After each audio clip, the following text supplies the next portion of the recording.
À todos et bienvenue dans cette nouvelle vidéo de grammaire dans laquelle on va parler, on me l'a souvent demandé cette vidéo, du style direct et indirect en espagnol, comment les différencier, comment les utiliser et surtout comment éviter les fautes d'accords en fonction des temps et des personnes. C'est ce qu'on va voir tout de suite dans cette nouvelle vidéo. Vamos!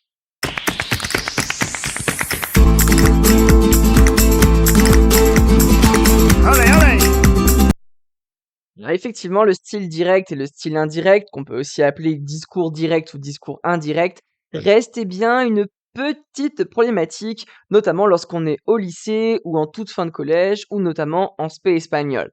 Alors, il est aussi très utile dans une conversation dans la vie de tous les jours quand on veut indiquer une narration directe et au contraire une narration indirecte. Et c'est ce qu'on va voir tout de suite, comment les différencier et comment les utiliser.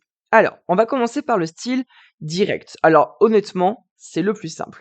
Le style direct, c'est dire clairement une action. Clairement, on répète tout simplement ce qui a été dit. Le style direct, on peut le retrouver avec ces 4 verbes decir, afirmar, preguntar, responder. Un petit exemple. Si je vous dis que Juan m'a dit qu'il a faim, je vais répéter donc Juan dice tengo hambre. À l'écrit, on va retrouver les 2 points et les guillemets. Juan dice tengo hambre. Je répète clairement ce que m'a dit Juan. Dans la deuxième phrase, María afirma voy al cine esta noche. Je répète clairement ce que affirme María. Éventuellement, à l'oral, je pourrais faire le signe des guillemets avec mes doigts, entre comillas. Juan dice tengo hambre, María afirma voy al cine esta noche. Je répète, tel quel, la phrase sans aucune préposition. Et c'est là où justement on va avoir la différence avec le style indirect. Dans le style direct, je redis clairement ce qui a été dit, sans modification, sans transformation et sans aucune préposition, alors que dans le style indirect, et c'est ce qu'on va voir tout de suite, là, on va transformer. Justement, regardez. Dans le style indirect, on transforme la phrase. Alors, on ne va pas modifier les propos de la personne, mais on va en fait, rajouter une petite préposition pour indiquer, que la phrase, elle a été dite comme ça. Donc, en soi, dans le style indirect, plus de guillemets, plus de 2 points, et surtout, on ajoute, la préposition que, sans action, sinon, ça serait une question. Juan dice que tiene hambre. Juan dit qu'il a faim. Et là, ici, on a un style indirect. María afirme que viene esta noche. Là, ici, on aurait un style indirect, puisqu'on aura, la préposition que. Alors, attention. Le style indirect, il peut être aussi un peu problématique puisqu'il va imposer quelques petites modifications. Déjà, premier changement, le changement de pronom. Prenons cette phrase. Mi pintura es la mejor. Diego Velázquez nous affirme que sa peinture est la meilleure. Ok, je veux faire cette phrase en discours direct. Velázquez dice, mi pintura es la mejor. Pas de modification, on est donc bien sur un style direct. Maintenant, si je veux cette position avec un style indirect, là je vais devoir modifier.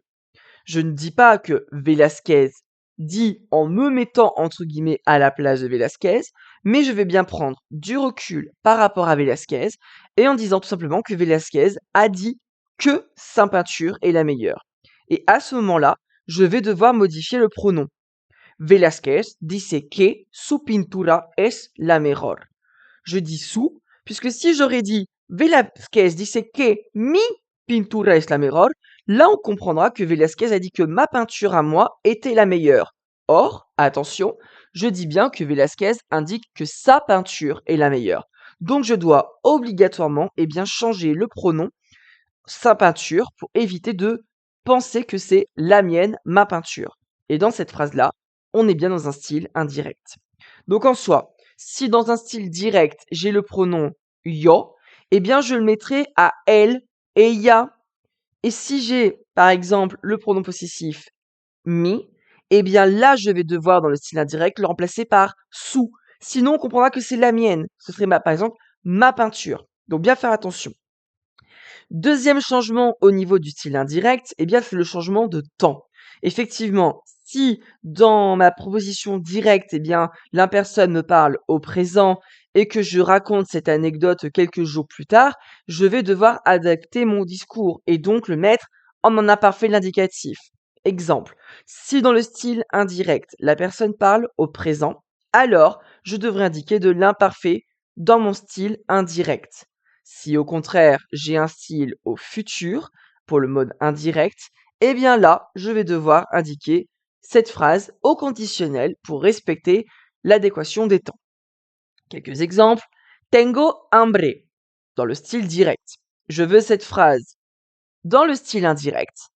On est bien d'accord que ce n'est pas moi qui avais faim à ce moment-là, mais la personne X ou Y. Dijo que tenía hambre.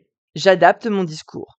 Je suis passé d'un présent, première personne de l'indicatif, à une proposition au passé et surtout adapté puisque je l'ai conjugué à la troisième personne de l'indicatif. Dijo que tenía hambre. Imaginons que la personne me dit que demain elle ira au ciné, iré al cine. Je veux passer cette phrase au style indirect. Dijo que iría al cine. Et là, j'ai mis du conditionnel pour respecter la valeur des temps. Dernière modification, ce sera l'indicateur de temps et de lieu. C'est le plus important. Si dans mon style direct, la personne me parle au présent et que je dis qu'elle me dit hoy, donc aujourd'hui, je ne peux pas dire hoy dans un futur. Ça serait incohérent. Ma phrase n'aurait pas forcément de sens. Donc je vais dire ese día dans le style indirect. Dans ma phrase au style direct, la personne me dit demain, mañana. Je peux pas dire ça dans un style indirect, sinon je comprendrais que la personne me parle du demain au moment où je lui raconte les faits. Donc, al día siguiente pour le mode indirect. Enfin, si la personne me parle de cet endroit bien précisément, avec aquí au style direct, eh bien je serai obligé d'adapter mon discours pour le mode indirect et en mettant ahí et plus aquí pour avoir eh bien une certaine logique dans la construction de phrases. Voilà, vous savez tout pour le mode indirect et direct. J'espère que c'est beaucoup plus clair pour vous. N'hésitez pas à vous entraîner pour ne plus commettre des erreurs. Surtout, si la vidéo vous a plu, n'hésitez pas à vous abonner, à aimer la vidéo, à la partager et à commenter. Et moi, je vous dis muchas gracias. Hasta luego. Adiós.